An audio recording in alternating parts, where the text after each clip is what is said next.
अस्सलामुअलैकुम तमाम देखने और सुनने वाले मेरे बहन भाइयों को मेरा प्यार भरा सलाम। आज हम बना रहे हैं काले चने, जिसके लिए आपको चाहिए 1 कप घी। उसके अंदर ऐड करें 2 मीडियम साइज़ की कटी हुई प्याज को अच्छी तरह मिक्स कर लें और तब तक पकाएं जब तक इसका कलर हल्का ब्राउन ना हो जाए। जब हमारी प्याज का कलर हल्का ब्राउन हो जाए, इसके अंदर ऐड करें 1 टेबल स्पून लहसुन का पेस्ट। इसे तब तक पकाएं जब तक इसका कच्चापन ख़त्म ना हो जाए। अब ऐड करें इसके अंदर 2 मीडियम साइज़ के कटे टमाटर, हरी मिर्चें और अदरक कूटी हुई। 5 हरी मिर्चें ली थी मैंने, उन्हें अदरक के साथ कूट लिया था। इसे मिक्स करके इसके अंदर मसाले ऐड करें, जिसमें 1 टेबल स्पून लाल मिर्च का पाउडर, नमक और हाफ़ टी स्पून हल्दी, 1 टीस्पून खुशक पिसा धनिया पाउडर। इन्हें अच्छी तरह मिक्स कर लें। मिक्स करने के बाद अब आप ऐड करें 1 कप फेंटी हुई दही।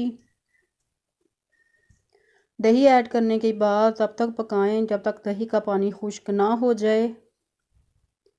उसके बाद आपने ऐड करने हैं 1 पाव बॉयल किए हुए चने। उसके साथ ऐड करें 2 अदद मीडियम साइज़ के कटे आलू। इन्हें अच्छी तरह मिक्स कर लें। भुनाई करके इसकी अपनी मर्ज़ी का शोरबा लगा लें।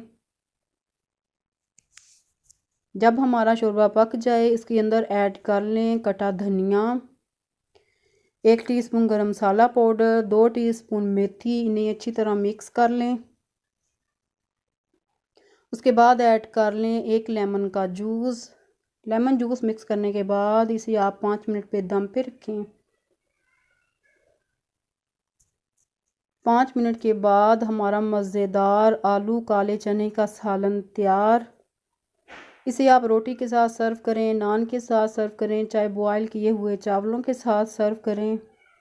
काले चने तो सबको पसंद हैं, बच्चों बड़ों को। चाहे इसकी चाट हो, चाहे चनों का पुलाव हो, चाहे इसका सालन हो।